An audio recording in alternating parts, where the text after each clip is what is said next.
profetizou. Na hora que eu falei com ela, ela foi meio pega de surpresa, porque eu acho que eu falei assim, meio de supetão. Mas ela nem titubeou, irmãos. Ela já disse sim, para a honra e glória do Senhor. E eu sei que tudo que sair da boca dela será da parte do Senhor para a nossa vida. Sentado como você está, estenda sua mão e nós vamos orar. Senhor, te agradeço pela vida da Marta, pela disponibilidade dela em pregar a tua palavra.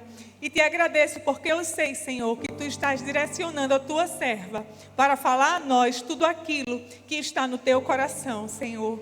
Abençoa a vida de cada pessoa aqui através da palavra. Que possamos guardar essa palavra em terra fértil e que ela venha dar fruto em nossa vida. Em nome de Jesus, amém. Glória a Deus. Aleluia. Eu não sei vocês, meus irmãos, mas eu passaria a noite toda aqui só declarando isso para Jesus. Que outro igual não há. Não há ninguém como Ele. Só Ele é digno de toda honra, de toda glória e de todo louvor. Somente a Jesus,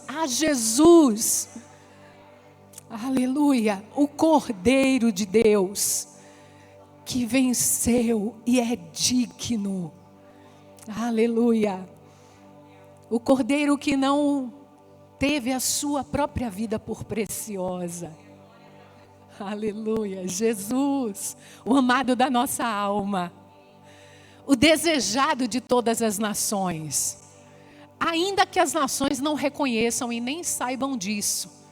Ainda que as pessoas estejam de um lado para o outro aí, buscando freneticamente ser preenchidas, ser saciadas, né? Tentando obter pelo poder, pela fama, pelo dinheiro, pelo sucesso, algo que só Jesus e a sua glória e a sua presença pode nos dar. As nações entram em guerra. Tudo acontece porque eles pensam que ganhar poder é através da sua própria, do seu próprio braço, da sua própria força. Mas na verdade a Bíblia diz, Jesus é o desejado das nações. Quem dera que Jesus fosse reconhecido como Senhor absoluto da nossa nação. Mas nós podemos começar na nossa própria vida, na nossa casa, e isso vai fazer uma enorme diferença. E quem sabe nós vamos transbordando dele, enchendo outros com a sua presença, como nós cantamos aqui, que a gente sente a presença, sente a glória, é para transbordar. Amém? Podem continuar. Aleluia. Você pode fechar os seus olhos por um minuto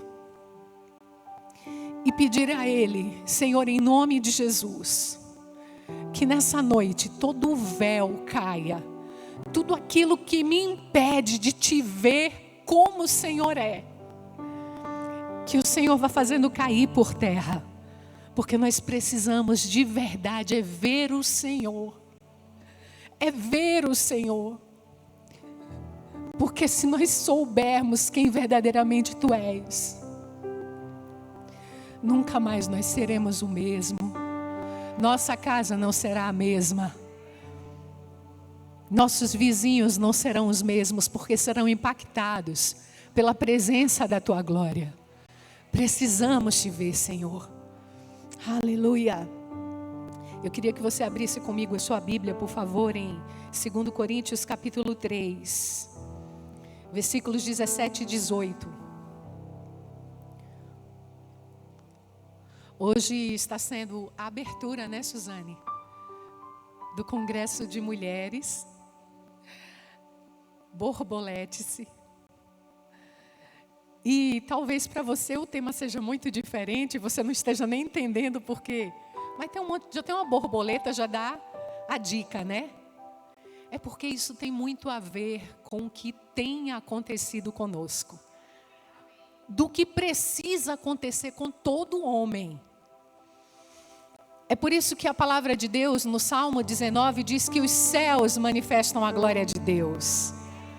né? A natureza anuncia a obra do Senhor, a obra das suas mãos.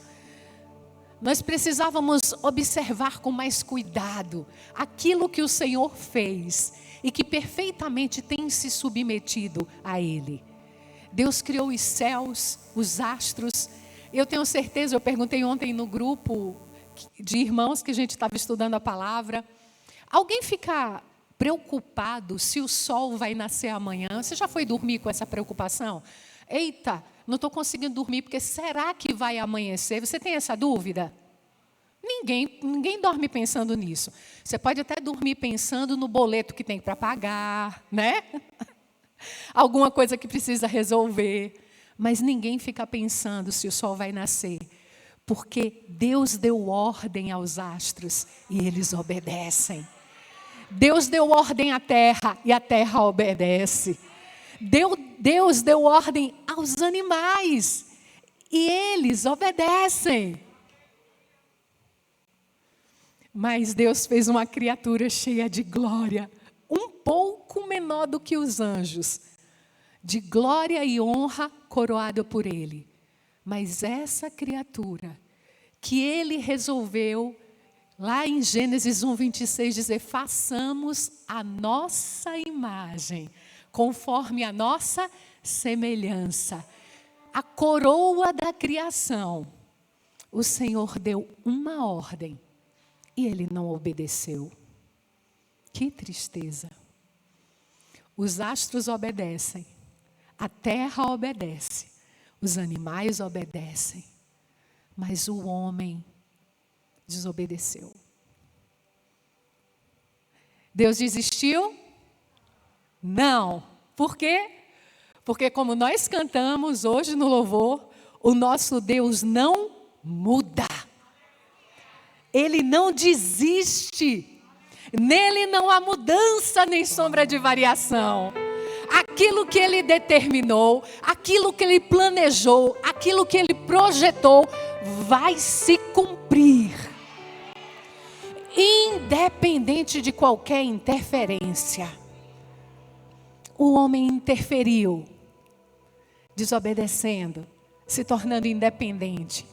E ele se tornou algo que não se parece nada com o Criador, longe do Criador. Eu sei que a sua Bíblia ainda está aberta, deixa ela aí que a gente vai já para ela. Olha, e se tem um bichinho com que o ser humano se parece muito, é uma lagarta. Eita, Marta, como você está sendo dura com a lagarta. Mas eu posso falar de um jeitinho bem carinhoso, como o Senhor falava com Israel. Ô vermezinho de Jacó. Ô coisinha insignificante. Quem somos nós diante do nosso Deus? Do Criador do universo. Do Criador dos céus, da terra, de tudo que existe. Um Deus tão criativo, tão completo, tão maravilhoso. Tão inteligente.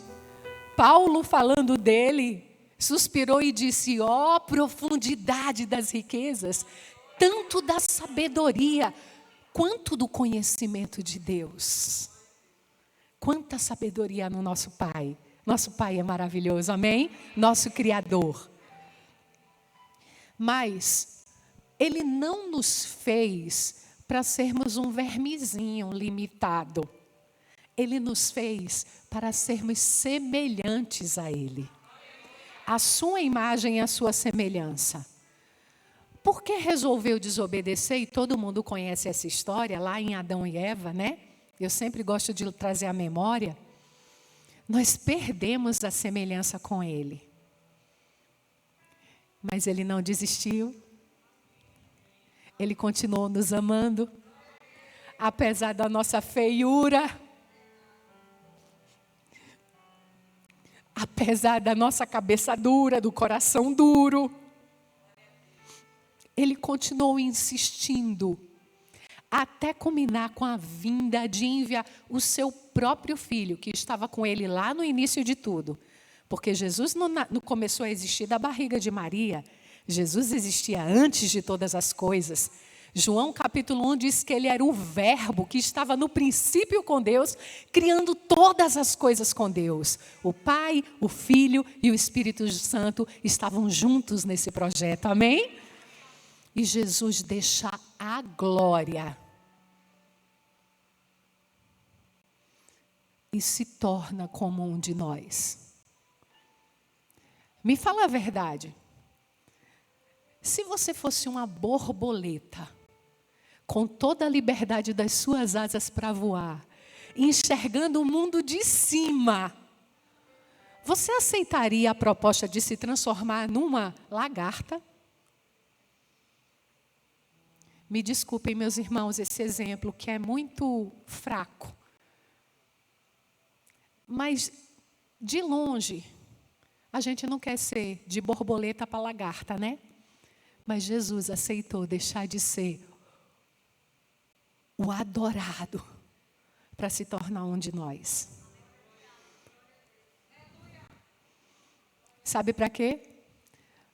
Para que nós, as pobres lagartas com visão tão limitada, pudéssemos andar na liberdade do Espírito, com asas como Ele.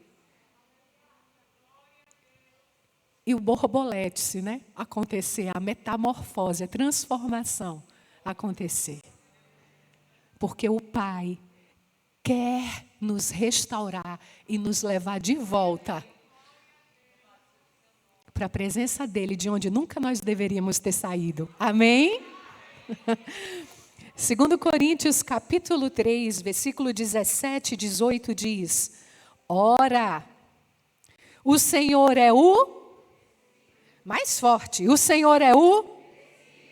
E onde está o Espírito do Senhor? Aí a liberdade. E todos nós, com o rosto desvendado, contemplando, diga contemplando, como por espelho, a glória do Senhor, somos transformados de glória em glória, na sua própria imagem, como pelo Senhor, o Espírito. Aleluia. A palavra de Deus é a verdade. Diga isso, a palavra de Deus é a... Não existe outra verdade. A verdade não é algo relativo. A gente está vivendo num mundo onde as coisas estão ficando relativizadas. Tipo, eu tenho a minha verdade, você tem a sua verdade, todo mundo se respeita, não é muito bem assim, mas a gente fica numa boa. Mas a minha verdade, a sua verdade, não é a verdade. A verdade é uma pessoa. Tem vida, tem personalidade, tem desejo, tem pensamento próprio. E a verdade se chama Jesus. Ele disse, lá em João 14, eu sou o caminho, a verdade e a vida. A verdade não é relativa, meus irmãos. Nós não podemos negociar a verdade aos nossos próprios caprichos. A gente começa a relativizar a verdade quando a gente deixa de contemplar o Senhor. É por isso que o apóstolo Paulo nos adverte tantas vezes. O autor aos Hebreus diz, olhando firmemente para Jesus, o autor e consumador da nossa fé. Porque enquanto o nosso foco está nele, que é a verdade, nós não nos confundimos. Amém? Então nós sabemos disso e a palavra de Deus é recheada de bons exemplos para nos encorajar a vivermos essa vida transformada. Como? Pelo poder do Espírito Santo. Porque em nós mesmos, nós não temos salvação. Em nós mesmos, nós não conseguimos mudar. Em nós mesmos, nós não conseguimos fazer nada. Jesus não disse, sem mim, nada podeis fazer. Ele não estava brincando, porque Ele é a verdade e nele não há um pingo de mentira. Então, tudo que Jesus disse, tudo que Jesus falou é para ser levado muito a sério. Amém? E a gente vai ver que pessoas simples como eu, como você, estão dentro do propósito de Deus. Talvez você entrou aqui hoje à noite se sentindo tão sem valor. Talvez você está se sentindo aquela lagartinha, sabe? Mas eu queria que você passeasse comigo em Mateus capítulo 1. E essa para mim, assim, foi demais, porque, irmãos, eu trouxe até um caderno que eu tinha preparado tudo. E o Senhor falou bem assim, não, eu quero que você fale outra coisa aqui, ó. Mateus capítulo 1. O Senhor quer fazer, através desse congresso, com que mulheres que não têm propósito nem identidade saiam daqui com identidade e com propósito. Mulheres que estão, às vezes, frustradas, desanimadas, pensando em um monte de caraminhola na cabeça, sejam centradas pela verdade. E não por o que uma amiga diz, não porque pela colega diz, ou por um conselho que vê na TV ou na rede social, mas pela verdade. Porque a verdade não frustra, a verdade é imutável e a verdade é linda. Amém? Mateus capítulo 1. Livro da genealogia de Jesus Cristo. Livro de quem? Genealogia de Jesus Cristo. Você sabe o que é genealogia? Nome esquisito que a gente nunca fala, né? O que é? Árvore genealógica. Facilitou? Então, são os ancestrais de Jesus até chegar nele. Vai contar quem é a linhagem de Jesus, ok? E eu quero agradecer a presença dos homens, que hoje também é o culto da unção, né? Mas assim, a palavra que alcança as mulheres, alcança os homens também. Amém? Oh, espada bendita de dois gumes. Diz assim, Jesus Cristo, filho de Davi, filho de Abraão. Abraão gerou a... Vou pedir ajuda. Isaac gerou a... Jacó gerou a... Judá e a seus irmãos. Judá gerou de Tamar a Pérez. E a Zera. Pérez gerou a Esrom. Esrom gerou a Arão. Arão gerou a Aminadab, gerou a Naasson. Naasson gerou a Salmão. Gerou de Raabe, a Boaz. E este de Rute gerou a Obed e Obed a Jessé. Jessé gerou ao rei Davi. E o rei Davi a Salomão. Daqui fora a mulher de Urias. Quem que é ela? Batseba. Salomão gerou a Roboão. Roboão a Abias. Abias a Asa. Asa gerou a Josafá. Josafá a Jorão. A Uzias. Uzias gerou a Jotão. Jotão a Acás. Acás a Ezequias. Ezequias gerou a Manassés. Manassés a Amon. Amon a Josias. Josias gerou a Jeconias e a seus irmãos no tempo do exílio da Babilônia. Depois do exílio da Babilônia, Jeconias gerou a Salatiel. E Salatiel a Zorobabel. Zorobabel a Abiúde. Abiúde a Eliaquim. Eliaquim a Azor. Azor gerou a Sadoc. Sadoc a Aquim. Aquim a Eliúde. Eliúde gerou a Eleazar. Eleazar gerou a Matã. Matã a Jacó. E Jacó a José, marido de Maria, do qual nasceu Jesus, que se chama Cristo. Glória a Deus! Eu sei que às vezes você começa a ler na Bíblia e chega na parte de crônicas das genealogias e você fala bem assim, ai Senhor, vou pular essa parte. Sabe por que você tem vontade de pular essa parte? Porque o seu nome não está ali. Porque se o seu nome estivesse na lista, você ia ler tudo para chegar no seu nome. E eu não ia. Conta a verdade para mim. Olha para o irmão que está do seu lado e pergunta, você ia ler para achar o seu nome? E eu não ia. Mas como é um monte de gente que você acha sem sentido, que você não conhece, aí dá vontade de passar por cima. Mas não passe, sabe por quê? Cada uma dessas pessoas que passaram pela história e que já morreram, foram significantes para o propósito de Deus. E sabe o que isso tem a ver comigo e com você? Que apesar de sermos tão pequenininhos, Deus nos atribui valor. E Ele diz assim, ei, eu conheço você pelo seu nome. Eu te chamo pelo seu nome. Por isso que Deus fez questão de deixar registrado aqui, nome por nome, daquelas pessoas que foram fazendo história e que foram fazendo parte da genealogia de Jesus. Que privilégio desse povo, não é? Privilégio demais, mas não mais privilégio que o nosso.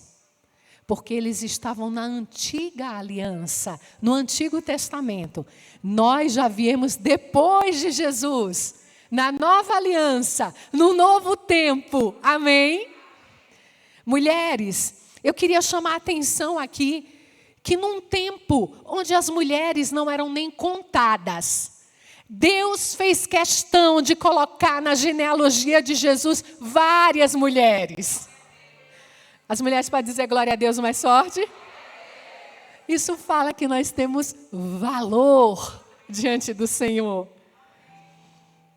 A palavra diz que diante dele, em valor, não existe homem nem mulher, mas Cristo é tudo em todos. Aleluia! Deus nos deu valor. E talvez você diga assim, você fala isso porque você não conhece a minha história. Mas eu pergunto a você, você conhece a história da primeira mulher que é citada aqui no versículo 3? Tamar? Sim ou não? Quem é que vai me ajudar? Tamar era uma jovem, eu não vou abrir, tá? Para ser mais rápido. Cheia de sonhos.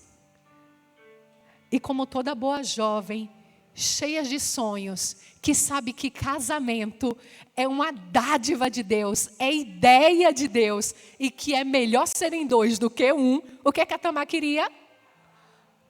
E a Tamar casou? A Tamar casou? Casou sim, gente. Casou com um filho de Judá. Olha, sabe quem é Judá? Das 12 tribos de Israel, patriarca, filho de quem? Olha, dá uma pescada aí na tua Bíblia, ó. Jacó. Jacó teve 12 filhos, 12 príncipes, que foram os pais das 12 tribos de Israel. E a Tamar virou nora de Judá, um dos 12 patriarcas. E o sonho da Tamar depois que casa é o quê? Ter filho. Porque filho também é bênção do Senhor. A palavra de Deus diz que herança do Senhor são os filhos e o fruto do ventre o seu galardão. Então filho é coisa boa. Meus irmãos estão dizendo por aí que filho é outra coisa. Mas para a palavra de Deus, filho é bênção, é herança, é presente de Deus. E a palavra ainda diz assim, feliz como flechas na mão do guerreiro, são os filhos da mocidade, feliz o homem que enche deles, de quem? De filhos, a sua aljava. Ou seja, bem-aventurado o homem que tem muitas flechas para lançar. Eu não sei você, eu tenho 2 flechas, e você tem flecha? Quantas mulheres aqui têm flechas na sua aljava? Filhos? Quantos filhos você tem? Diga, meus filhos são flechas na mão do Senhor. No tempo certo, Ele vai jogar o meu filho onde Ele quiser, Ele vai atirar. Você pega uma flecha para que ela fique sempre com você? Mãe, Não pense que o filhinho é seu. Eu estou recebendo essa palavra aqui, está indo em você e em mim. Eu já tenho uma flecha que vai voar ano que vem. Ainda vai para São Paulo, irmãos.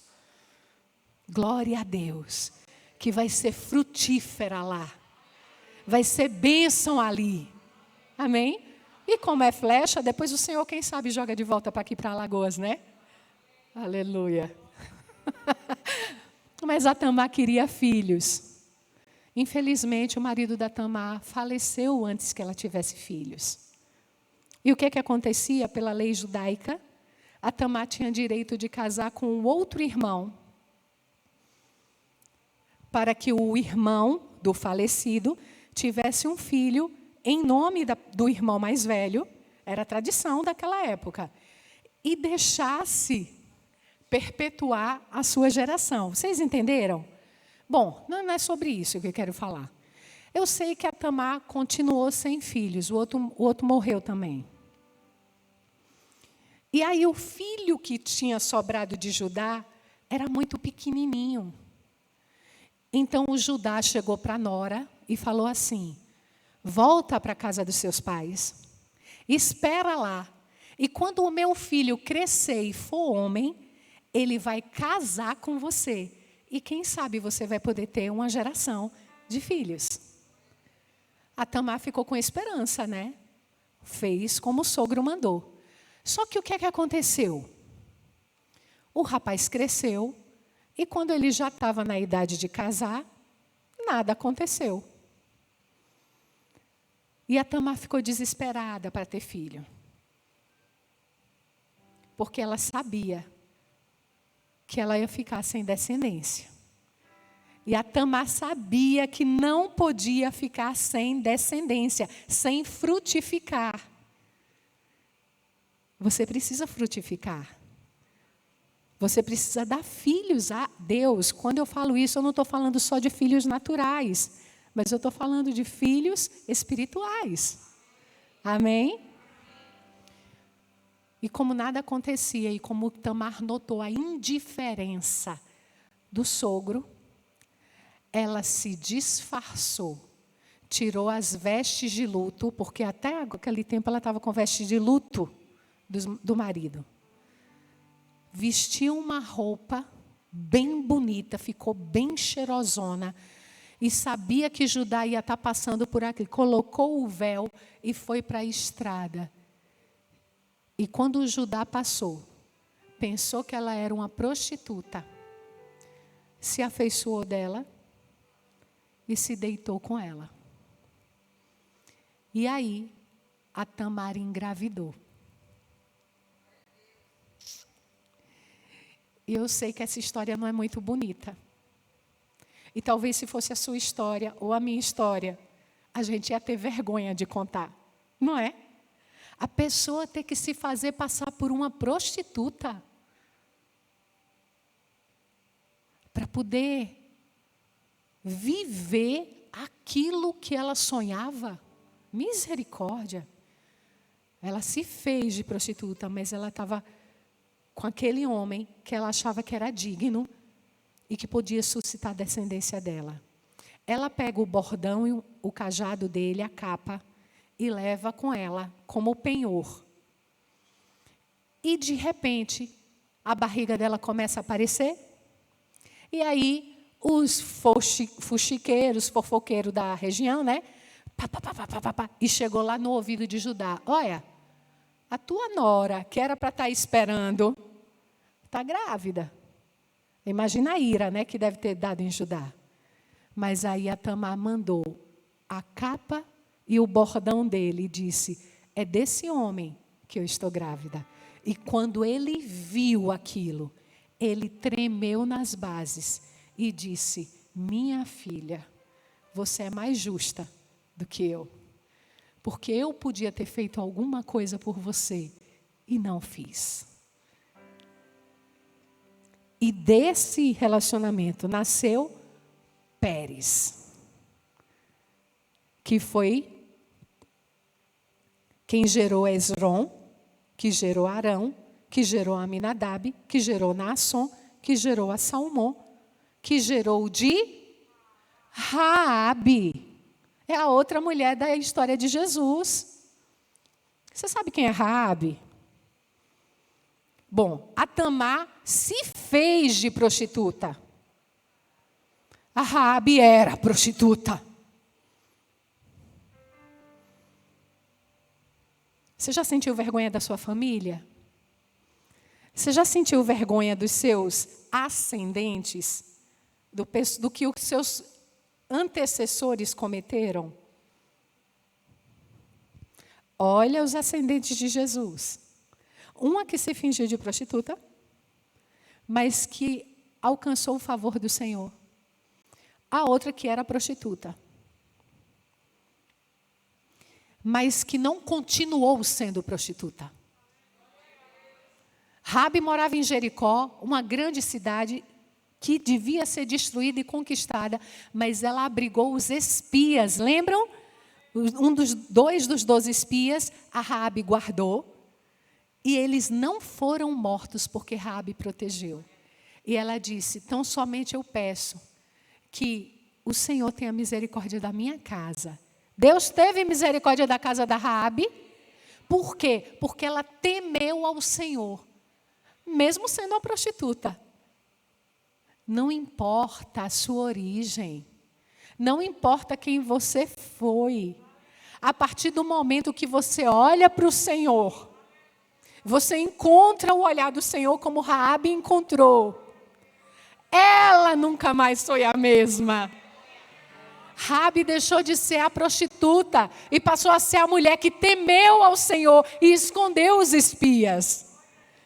E Deus foi tão maravilhoso com Raabe, que a mulher que não tinha futuro, a mulher que estava decretado para ela ser uma negação na sociedade, Deus pega ela, levanta e dá para ela um marido, Salmão. Dá um casamento. Porque Raabe era uma jovem também. Independente dela ter se perdido antes por não conhecer o Senhor, quando ela ouviu falar do Senhor, o coração dela queimou. Ela tremeu, ela disse, eu preciso desse Deus que abre o mar para o povo dele passar, mas que fecha o mar para consumir os inimigos do seu povo. Raabe ouviu do Senhor e temeu, e agiu. Vocês estão entendendo? Raabe entrou na genealogia de Jesus. Por quê? Porque ela entrou no propósito de Deus, e Deus a fez fecunda. É a coisa mais incrível do mundo isso. Quando ela se casou, Deus deu um filho a Raabe. E qual era o nome do filho da Raabe? Boaz. Boaz. Como eu amo a história de Boaz. Boaz gerou de Ruth. Diga Ruth. Outra mulher. Já vimos Tamar, que se disfarçou de prostituta. A Raabe, que era uma prostituta. Agora chega Ruth. Você sabe quem é Ruth? Uma moabita. Você sabe quem é a moabita? Era um povo que era inimigo do povo de Israel, o povo de Deus. Por que Moabe se tornou inimigo do povo de Israel? Porque quando Israel estava passando para ir possuir a terra, precisava passar pelas terras de Moabe, e eles pediram ajuda a Moabe, e o rei de Moabe e os moabitas negaram, rejeitaram o povo de Deus. Então Deus amaldiçoou Moabe, porque eles não acolheram o povo de Deus. Não brinquem, não fique pensando que quem mexe com o povo de Deus sai ileso. Pode parecer que não está acontecendo nada, mas Deus se lembra, viu, meus irmãos? Deus tem memória, amém? E aí, Moabe se tornou uma nação pior, né? Porque aí não tinha mais mesmo o favor do Senhor. Era um povo rebelde. Para vocês terem ideia, eles sacrificavam os próprios filhos ao deus deles chamado Moloque. eles jogavam, era um Deus que tinha um ventre e uma fornalha dentro da barriga dele. Claro que um Deus de pedra. E para eles agradarem aquele Deus, eles jogavam os bebês vivos para serem queimados. Que povo terrível, o povo de Moabe, os moabitas. Ruth era moabita. Mas Ruth, um dia, conheceu Noemi, mãe de Malom e Quilion. Ruth casou com um deles, lá em Moabe. Sabe por quê? Porque o sogro de Ruth, Elimeleque, isso está em Ruth capítulo 1, que vivia em Belém, a casa do pão, o lugar onde Deus se manifestava. Elimeleque, um homem próspero. Talvez você fique pensando assim, Elimeleque, Ruth 1 vai dizer assim, que houve fome na terra. Aí você fala bem assim, o coitado do Elimeleque estava passando fome, por isso que ele foi embora de Belém. Elimeleque era um homem próspero. E quando você vai estudar a história do que aconteceu ali em Ruth, você vê claramente que não é porque ele estava sem pão para comer. A terra estava com fome, mas Elimeleque teve medo de passar fome, dos recursos dele acabarem. Você conhece alguém assim? Que vive com medo dos recursos acabarem? Que é escravo dos próprios recursos? Elimeleque era um homem próspero, estava no lugar certo, mas por medo da ameaça da fome, que não tinha chegado nele ainda, antes que a fome chegasse, ele já deu o jeito dele. Não vai nem chegar, vamos embora para Moabe. E saiu do lugar da presença de Deus e foi para uma terra terrível, inóspita, uma terra que andava longe da presença de Deus.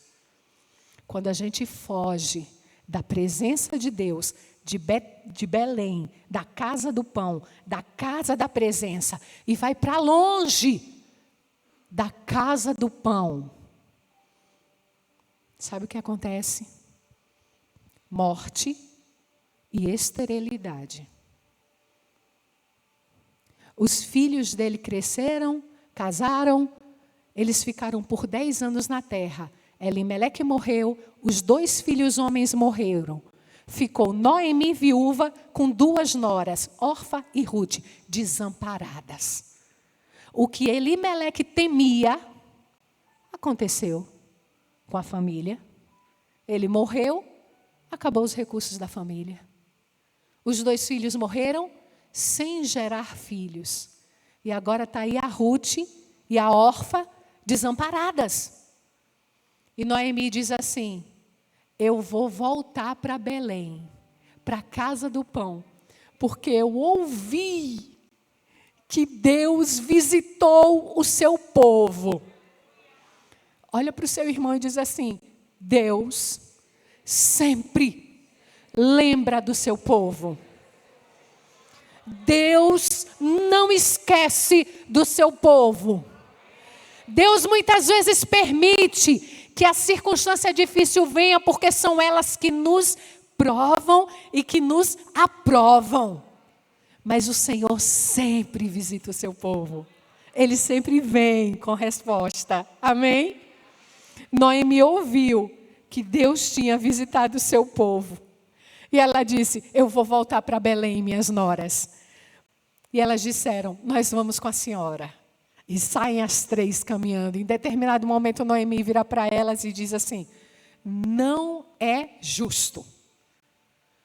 Eu não tenho mais idade, porque vocês já sabem, né, que na tradição, quem ficava viúva casava para dar filho, para poder a nora que não tinha gerado filho, casar com aquele filho e gerar uma descendência.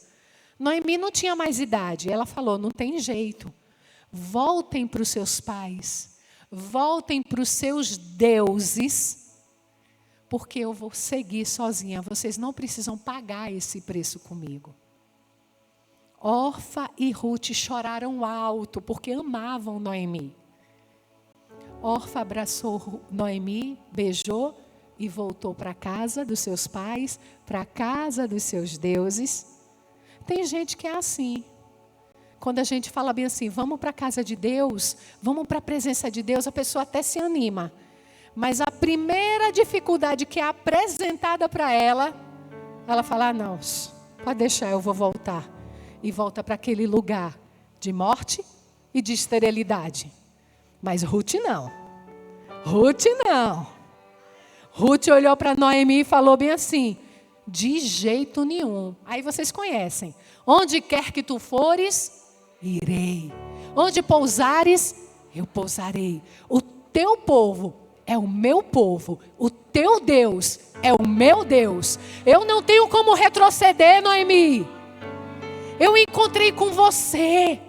Noemi significa agraciada, significa graciosa, significa doçura. Você sabe quem é a doçura? Tem 3 pessoas na Trindade. Quando você fala do Pai, você não pensa muito em doçura, né? Quando você fala no Filho, você até pensa, mas você lembra que o Filho venceu a morte, né? Mas quando você fala no Espírito Santo, oh, doçura! O Espírito Santo é o doce Espírito de Deus. Vocês estão entendendo, meus irmãos? Com quem que Ruth se encontrou? Na pessoa de Noemi, uma figura. A minha pergunta para você é, você já encontrou com a doçura do Espírito Santo? Você já experimentou a doçura do Espírito Santo? Quem experimentou a doçura do Espírito Santo, não tem como voltar atrás. Não tem como voltar para Moabe, não tem como voltar para a morte, porque no Espírito há vida. Não tem para como voltar para a idolatria, porque ele sabe que existe só um Deus vivo e verdadeiro. É por isso que Noemi disse, volte para sua casa, para os seus deuses. Ela disse, o teu Deus é o meu Deus. Eu posso ser moabita, mas eu estou enxergando algo em você que é diferente. E Noemi impactou a vida de Ruth. Quantas Noemis nós temos aqui hoje, irmãs? Sogras abençoadas, que podem fazer a diferença na vida, né? Das suas noras, amém? Noras, quantas de vocês podem ser Ruth na vida da sua sogra? Se aliançar com ela e dizer, olha, onde você foi, eu vou. São tantos enganos, tantas mentiras que fogem da verdade da palavra de Deus. Quantos relacionamentos sogra e nora estão sendo atingidos hoje, meus irmãos? E a gente não fala de exceção, né? É muita coisa. Não é verdade? Porque o inimigo sabe que quando uma sogra e uma nora andam em aliança, é um poder na família. Entende? Nós precisamos da doçura do Espírito Santo. E quem encontrou com o Espírito Santo nunca mais é a mesma. Nunca mais é a mesma. A Ruth volta. E o que é que elas encontram? Uma casa velha, suja, empoeirada, 10 anos sem usar. Ela dá aquela limpada, né, na casa e diz, agora a gente precisa ter o que comer. E tinha alguma coisa de comer? Não. E o que é que a Ruth fez? Ficou de braço cruzado? A gente está na casa do pão. Eu vou fazer alguma coisa. E sabe o que é que eu vou fazer? Eu vou correr. Ela disse, minha filha, é época da colheita. Vai lá. E eles deixam sempre algo para ser colhido. E aí, a Ruth, sem saber de nada, começou a colher o que sobrava nos campos de Boaz. Eu queria ter muito tempo para falar, mas hoje não dá. Vou só resumir. Você sabe que Boaz é figura de quem? Do resgatador. É de quem? É de Jesus. Sem saber, acompanhando o Espírito Santo, a gente acaba nas terras de Jesus. Nos campos de Jesus. E a gente começa a servir. E você vai ver lá em Ruth, mais ou menos, capítulo 2, o Boaz encontra com a Ruth e ele diz: quem é você, minha filha? Eu sou Ruth, tua serva. No capítulo 1, Ruth é a moabita. Entende? No capítulo 2, ela é a segadora lá no meio dos rapazes que colhem, das mulheres que colhem. No capítulo 3, ela é a serva de Boaz. Mas no capítulo 4, leia em casa, Ruth se torna a esposa de Boaz. Olha o nível. Porque a vida com o Senhor é assim, é crescente. É de glória em... Diga, é de glória em... Você começa a acompanhar o Espírito Santo, você não sabe nem direito o que você está fazendo. Mas aí você começa a caminhar com Ele e Ele te leva para os campos do Senhor. Aí tem gente que começa até a servir. Mas eu te digo uma coisa, Ele não te quer como servo. Ele te quer como noiva. Ele quer intimidade. Ainda que a esposa também serve ao marido, amém? E Ruth tem a sua história mudada e se torna a esposa de Boaz. A mãe de... Está aberto aí ainda? Obed, não é? Pai de Jessé. Pai de Davi, o grande rei de Israel. O homem segundo o coração de Deus. Bisneto da Ruth. O seu nome pode não estar aqui nessa genealogia, mas o seu nome pode estar escrito num lugar muito mais importante, que é no livro da vida do Cordeiro. Um dia, ele vai ser lido publicamente, amém? Mas você precisa entender que enquanto estamos aqui, às vezes servindo na eira, às vezes como esposa, nós estamos passando por um processo. E o nome desse processo, dessa metamorfose, chama-se santificação. Irmãos e irmãs, é tempo de santificação. É tempo de fazer valer a pena. Está escrito naquele livro. E deixar que o Senhor faça em nós aquilo que Ele quer fazer, sem a gente atrapalhar. Eu estou com umas queridas, a minha filha Ana Luísa veio comigo, e 3 queridas. Eu vou pedir para vocês ficarem em pé, por favor. Ana Luísa, minha filha. Isso.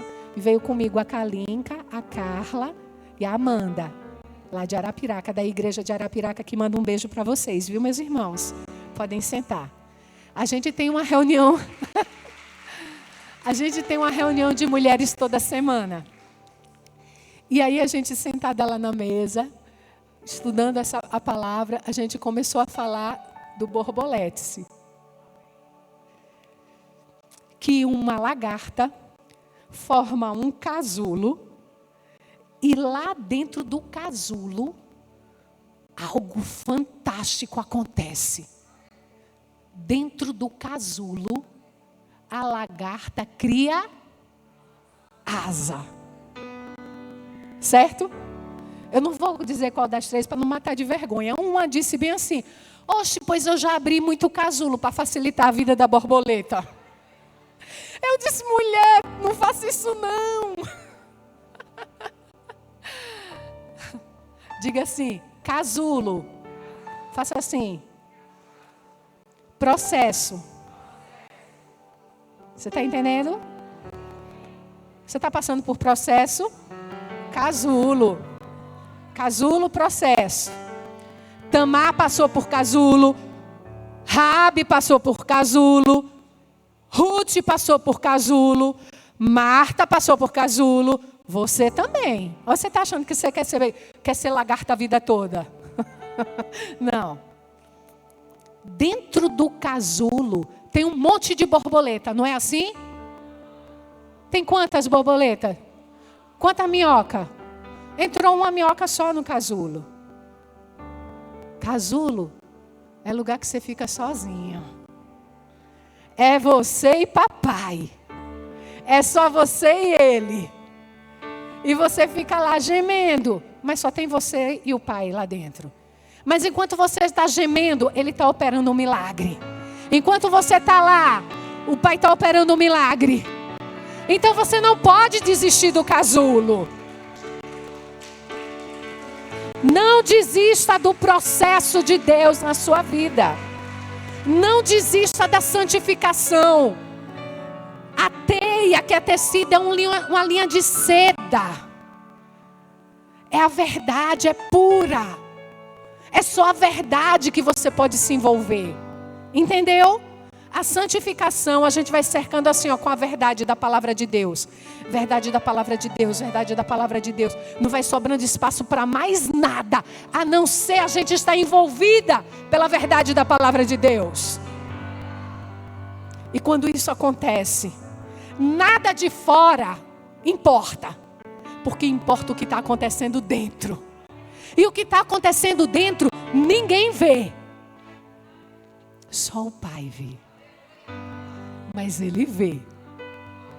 Porque Jesus disse que o teu Pai que te vê em secreto te recompensará. Tem recompensa para quem permanece. Tem recompensa para quem não desiste. Tem recompensa para quem se reveste da verdade e fica ali firme até o dia do Senhor te dar força suficiente. Porque você sabe que foi feito um estudo e abriram o casulo da borboleta antes. As borboletas não sobrevivem. Sabe por quê? Porque é justamente a força do casulo que é meio apertado que faz com que as asas se exercitem. É a força de sair do casulo que faz a borboleta ter asa ágil. E quando ela rompe o casulo, ela já fez muita força ali dentro. E aí ela pode bater asa e voar. Aí é um novo tempo. Inclusive no livro de Ruth, é colocado na Bíblia, o 8º livro da Bíblia, não é por acaso, que 8 significa novo tempo, novo começo. 7 é a perfeição, completo. Então o 8 é que vai começar de novo. O 8 também tem um formato do infinito, não é? É um novo começo, uma nova esperança. Entende? E é isso que o Senhor quer dar para nós nesses dias. Um novo começo, um novo nascimento. Porque o sair do casulo fala também de nascer de novo. Para ser outra coisa totalmente diferente do que você era antes. Deixa o que era de minhoquice para trás, irmão. O Senhor te deu asas. Começa a voar. E se você está no casulo, para de reclamar. Aproveita tanto da verdade da palavra de Deus que está à sua volta. Vai só aprendendo da palavra, aprendendo da palavra. Quando chegar a hora certa, você vai romper esse casulo. Amém? Cada vida é importante. Sua vida é importante. Se você tivesse vivido naquele povo lá de trás, quem sabe que era o seu nome que estava aqui? As histórias são fáceis? Foi fácil para Tamar? Processo. Foi fácil para Ruth? Foi fácil para Raabe? Não. E você quer que seja moleza para você? Docinho de coco? Não. Para Jesus foi fácil? Não. E Ele é o nosso modelo, amém? É por isso que nós começamos com o texto. E vamos encerrar com ele. Todos nós, sem casulo, com o rosto desvendado, não tem nada atrapalhando, contemplando, diga contemplando. Borboleta não quer saber de andar se arrastando mais no chão não, irmão. Borboleta gosta das alturas. O Senhor está nos chamando a levantar a nossa cabeça e olhar para Ele. Contemplar. Contemplar não é olhada rápida que a gente dá assim em Jesus e já se levanta e já sai, não. É estar com Ele, é ficar com Ele, é ver como Ele é. E a gente vai se transformando na imagem dEle. como era para ser no princípio, a imagem dele. Então, o caminho que nós estamos fazendo é o caminho de retorno, mas começa com o novo nascimento, através do Espírito Santo, arrependimento, fé, palavra de Deus, santificação, vida nova, vida plena. Amém? Os nossos conceitos são os conceitos dele. A nossa vontade é a vontade dele. A mente da gente está sendo bombardeada, mas precisa ser pelo quê? Pela renovação do nosso entendimento. Ah, mas todo mundo faz assim. Ah, mas isso não tem nada demais. O que é que a verdade diz? Se a verdade diz que tem problema sim. Se a verdade diz que não, não. E vai ser sempre sim, sim, não, não. Você não vai ficar em dúvida. Você não vai ficar oscilando. Você não vai ficar perdido, sabe? Porque Ele é um amigo verdadeiro que a gente pode confiar. Ele não falha, não decepciona. E outra, Ele está conosco em todo o processo, inclusive no casulo. Amém? Eu queria que você ficasse de pé em nome de Jesus.